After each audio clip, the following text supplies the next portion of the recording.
Hello everyone, I'm Matthew Ozanek and welcome to another installment of Destination Michigan. You know, the power and beauty of art touches our lives in so many ways. It has the ability to transport us, inspire us, and connect with our emotions and experiences in a very profound way. And on today's episode, we'll meet a few people who exemplify the power of art and creativity. First off, we're going to meet Stephanie Schlatter, a gifted plein air painter who captures the essence of Michigan's stunning landscapes in her beautiful paintings. Then we'll visit Devil's Rope Studio, where sculptor Jeff Best transforms barbed wire into stunning one-of-a-kind creations. We'll also introduce you to Adrian Bradley, a photographer who ventures into the darkest corners of Michigan to capture breathtaking images of the night sky. And finally, we'll be heading to Eisenhower Dance Detroit to witness the power of performance firsthand with Marc Brew, a renowned choreographer that's teaching students about the transformative nature of dance. All of these stories are coming your way on this episode of Destination Michigan.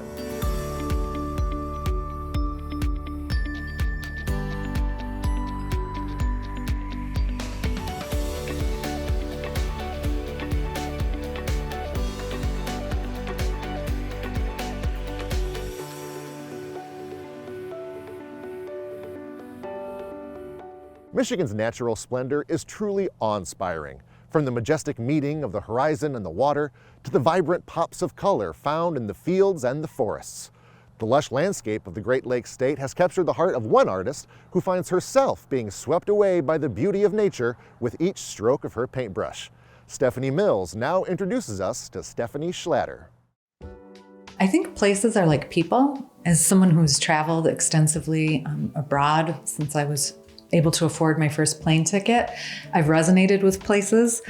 Some feel like home, and Northern Michigan is one of those places. It just fits. I feel like I'm somewhere when I'm up there, and I don't have to think about where I want to go because I'm already there. Stephanie Schlatter's studio is not in Northern Michigan, but once you step inside it, you quickly feel like you're there. Familiar scenes like Sleeping Bear Dunes, Frankfort, and Lake Michigan, they pop out at you right away as you take in her very unique works of art. There's a painting of Point Betsy behind you, but you can set 10 different artists up in front of Point Betsy, and they're each going to have their own perspective, and all 10 paintings are going to be unique because you're looking at a blank canvas that I'm the only person making something with it. So it's a conversation between me and the canvas. Now, while Stephanie has a studio, you won't actually find her there much. Her craft, plein air painting, takes her outside where she paints the landscape in front of her. The definition of plein air literally means to paint outside. Now, which of course is only a touch more difficult than just taking a photo of it on your phone. Plein air was developed by the Impressionists because for the first time, artists had tube paint. Now there's tube paints and you can take those out into nature. And what artists found was there's nothing like standing in nature. Think of the last really beautiful place you were at.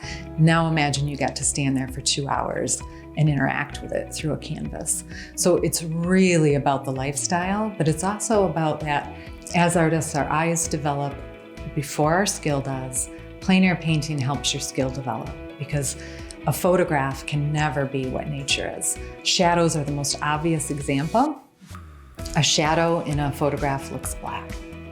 In nature, it is all kinds of shades of beautiful, and you develop more as an artist doing that. So you have the advantage of it's a beautiful lifestyle, it's soul food to be out there in nature, and it makes you a better painter. While Stephanie works to capture the moments around her, beauty is in the eye of the beholder, which can create its own set of limitations. In the creation of art, your eye always moves ahead of your skills. So even people who are just art appreciators will find that their own eye develops. The quality of art that they like and appreciate grows to be a higher quality. So you're always chasing that. And you're chasing nature, which can't really be beat. So you see something that takes your breath away and you're stuck with the burden of trying to make a 2D canvas. as beautiful as what you're experiencing. As is evident in her art, Stephanie spends a lot of her time up north. But, as you can imagine, winter makes it challenging to paint outside. Now, during our visit, she was working on this piece, a painting of a photo she took. So she may not be up north in her happy place, but it's never far from her mind or her heart. Yeah, it's pure joy. I can't believe I get to do this. And at the same time, there are parts of it that are incredibly hard. And I think that's when you know you're doing what you're supposed to be doing, that the amount of difficult things that you have to do aren't insurmountable to you. You don't think about them per se so much because it's your calling. Given Stephanie's meticulous attention to detail and her creative eye, no painting is ever done until it's out the door. Time and experience can not only change the scene, but the artists themselves. It's a big debate within the art community of when is a painting finished. And some people say it's not, you just pause at interesting places. And I tend to be in that camp because as we're talking about the eye developing, if a painting comes back to me after 2 years, I'm not the same artist I was when I created it. So there is a temptation, and sometimes I give in to that temptation and change it up. As we continue our artistic adventure today, our next stop is going to bring us just outside the city of Clare, where we're going to step inside the walls of Devil's Rope Studio. It's here that sculptor Jeff Best works his magic, recreating stunning and lifelike forms found in nature using a most unlikely and prickly medium. As a kid, I guess, I loved the outdoors. Nature's just always been part of me. And then through high school, I won a couple competitions with painting and that kind of stuff. But, other than maybe every once in a while getting out a pencil and sketching, it was just not something that really, that I did. Jeff Best of Devil's Rope Studio in Clare never really thought of himself as an artist. Despite growing up in a very artistic home, he had always assumed that building his life around a creative passion just wasn't in the cards. But a spark was lit in Jeff when one day one of his kids asked for his help with a school project. When you have kids, they have show and tell, and so one day, and I don't know why, I picked up the pair of needle nose pliers and took some hangers off my wife's out of her wife's closet and just started, twisting them up. And of course, the first thing I made was a white-tailed deer. The kids took it to school for show and tell for several years, and that was the first thing I ever made. And in my mind, I always thought it'd be kind of cool to do a large life-size deer head, but I just knew that I wasn't going to do it with coat hangers because it was, coat hangers are pretty stout, or they used to be anyways, pretty stout. And I thought, well, I'll find something someday, and that was always in the back of my mind. And the key to what would turn that initial idea into what we see today was found in a rather unexpected way. We bought some property, and it was 40 acres and mostly wooded, and I was walking the property one day, and I walked up on it, and here's this barbed wire, all rusted barbed wire laying there. And I mean, instantly I thought, now that would be cool, to use the barbed wire for a deer head. Threw it in the barn, and it laid in the barn for, I would say, 3 or 4 years. And I came across that barbed wire again. I said, this winter I'm going to do that. And so that's what happened. I used that, and I still have that deer head today. It's actually hanging over my mailbox here. With his first barbed wire creation finished, Jeff would continue working on piece after piece, along the way honing his skills along with his creative style. Every new sculpture that I do scares me. I've always said that I've never been stumped, but doesn't mean that I don't agonize over it before I do it. This ram has been a challenge from the standpoint of its horns. I mean, they curve around, and they have a certain pattern how they curve around. This is the third iteration here of horns, and I'm still not completely satisfied with them. But that's pretty much the same that I deal with it. I've never have a piece that go out of here that I'm totally satisfied. People say, well, I strive for perfection. Well, if you really could achieve perfection, it wouldn't look like the animal, because I say you have to have some imperfection to make it look real. I try to perfect imperfections in my work so it looks real. If you look at white-tailed deer, that one antler is typically smaller than the other antler, and just because this one's got 4 points doesn't mean that this side's got 4 points. But I still struggle on putting those imperfections in because my nature is I want it to look perfect. I want 4 on this side and 4 on that side, and I want them the same length. But then I keep on telling myself, no, it can't. You don't want them to be that way. They won't look exactly real. Jeff's drive to perfect the imperfect did help drive his creative passions forward. But the real turning point for him came when he was able to see how his creations could touch people in a personal and profound way. When you get done and they see it and they go, wow, that is awesome, and you're going, phew. I know the first time that really hit me was when I did a Frisian horse. And it was a large horse. I don't know if you're familiar with Frisians, but they have long flowing manes and they're like the Fabio of the horse world, very athletic, very strong, muscular, and very graceful. And this gentleman asked me to make one, and he says, I need it to look like Oliver. Meet Oliver, a champion Frisian horse owned by Mary and Paul Alexander of Mount Pleasant. This time, Jeff would be able to meet his muse face to face. To that point, a horse was a horse to me, You do a horse head and you put legs and hooves on it, you're making a horse. You're not making a specific horse. And so that was a challenge. And we delivered it actually on a Christmas morning. It was freezing cold, put it on the trailer, wrapped it up with a white tarp. And then he had to coax his wife out of the house. It was like, I don't know, it was 20 degrees or less and freezing cold. So she wasn't even really excited about going outside. And then she went outside and we pulled that off and she said, Oliver. I hate to see things go out my door because I typically, doing commission stuff, I make them and they're gone. And then I'm on to the next thing.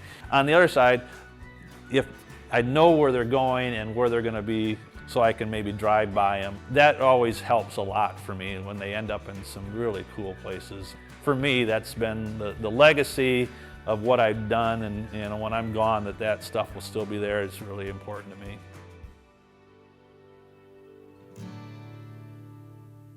Undoubtedly, one of the biggest events for art lovers in Michigan is Grand Rapids' annual Art Prize. The International Art Competition was first launched in 2009 as an initiative to encourage public engagement with contemporary art. Art Prize invites artists from around the world to submit their work, and winners are selected through a combination of public voting and juried panel. It is a great opportunity for artists to gain visibility and exposure for their work, but it's also become an important cultural event in Grand Rapids, with thousands of visitors coming from near and far to experience the excitement. An art prize allows visitors to engage in the artistic process, with art-inspired events happening all over the city.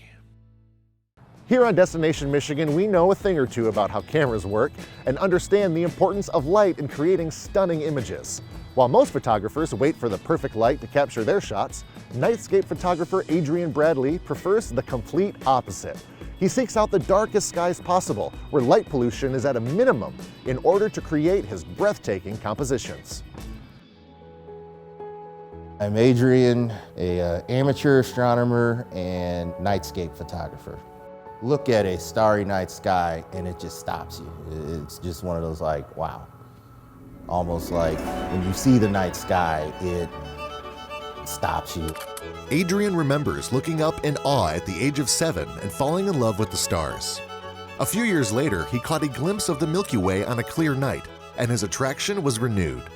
That experience led him to an open house. Then go to the lowbrow astronomer open house, and those gentlemen were real kind. They showed me stuff through the telescope. I had $30 in my pocket and I handed it to him on the spot and said, I want to become a member. Joining that club strengthened Adrian's desire to spend more time with the night sky. And a kind gesture from a coworker put in motion a newfound passion. A gentleman at my job handed me a Canon 30D and said, here, see if you can get some night photography with it. He was an avid photographer and he had upgraded. So I said, sure, DSLR, knew little about it, but a couple years prior, I'm learning about the growing world of astrophotography and how some of the guys get pictures of objects in the night sky. So I just try it out, trial and error, and start taking pictures with it. Armed with his new-to-him camera and newfound inspiration, Adrian sought out to capture what he was seeing at night.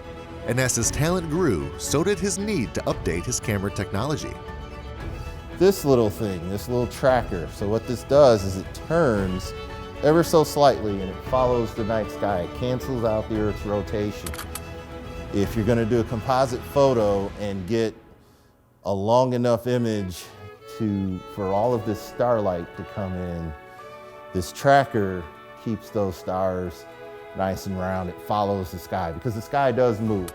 Adrian's images demonstrate his understanding of weather patterns, astronomy, and his photography tools.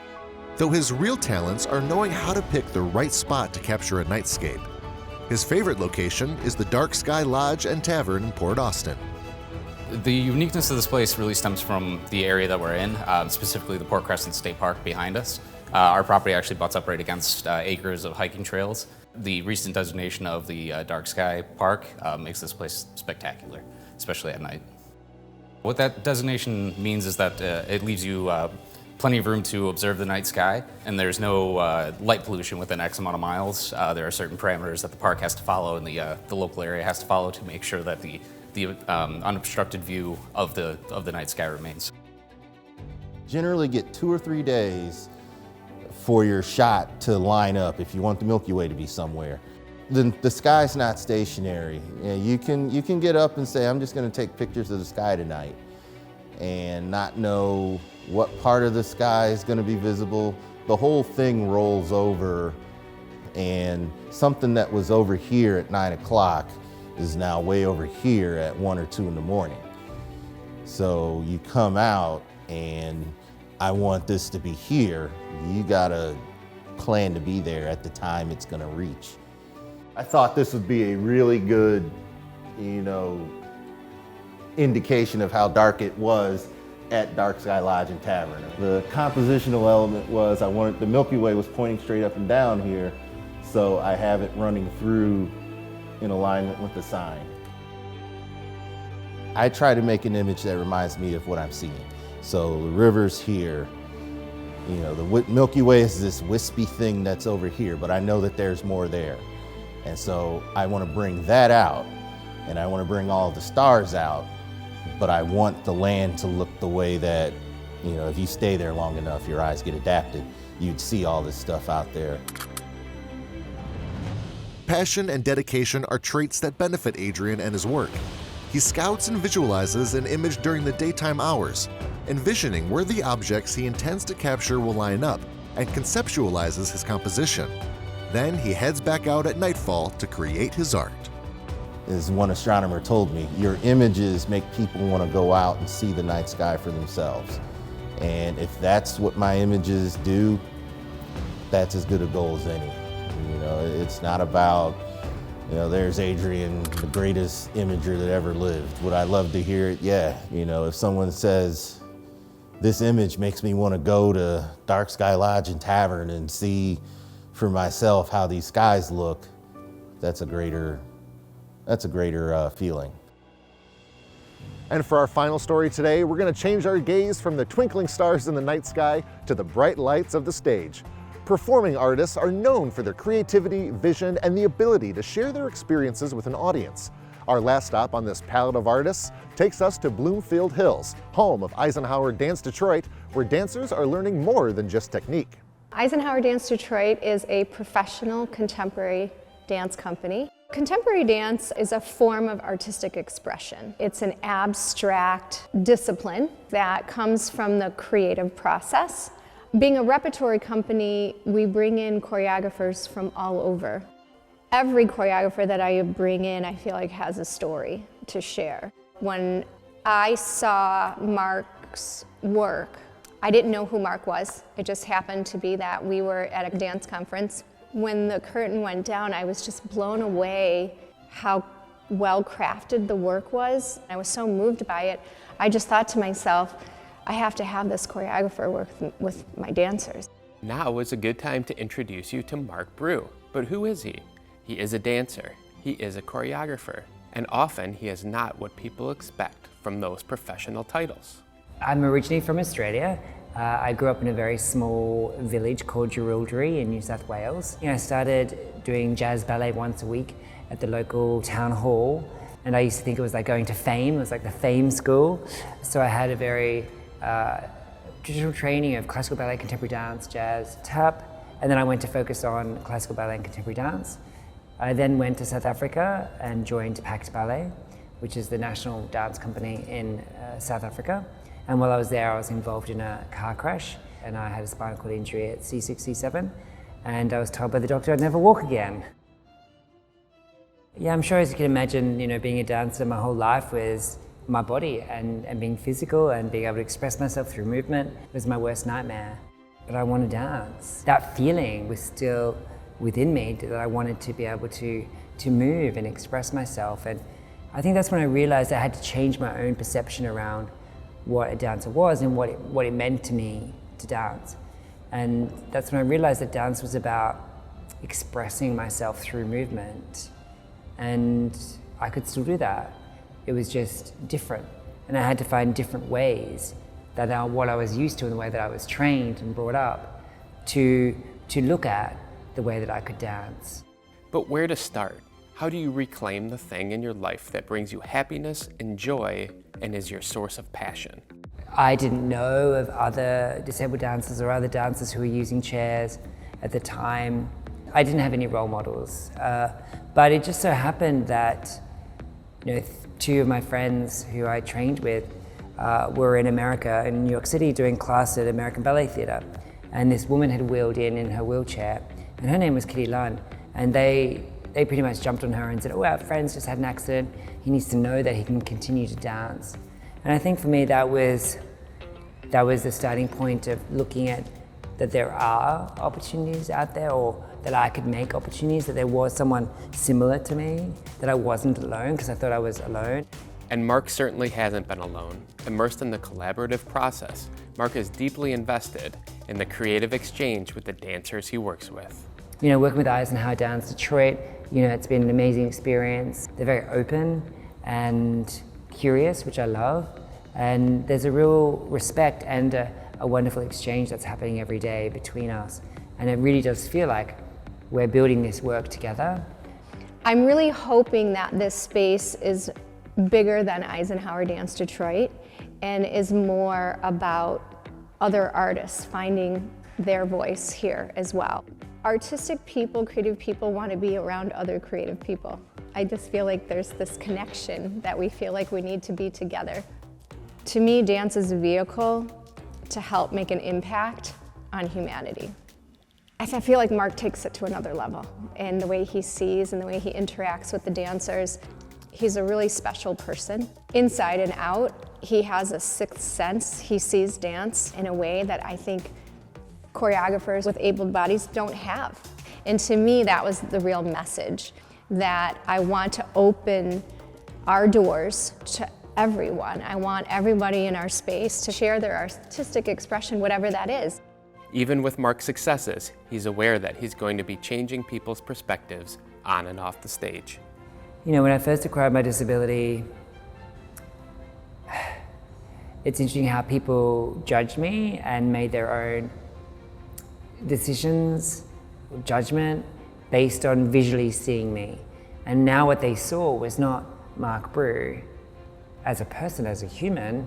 What they saw was my wheelchair. And what they saw was, oh, something's wrong. He's not normal.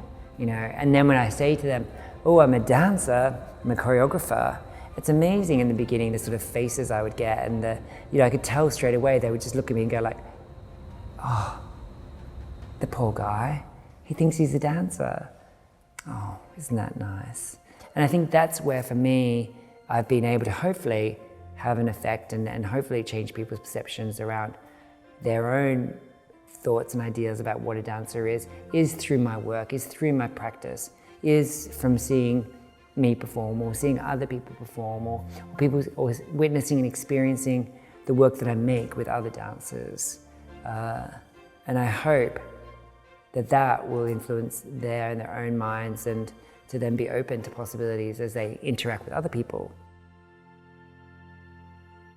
And just like that, this episode of Destination Michigan comes to a close. We've had such a great time today exploring the passion and creativity of some wonderful Michigan artists. And we certainly hope you'll join us for more adventures on the next Destination Michigan.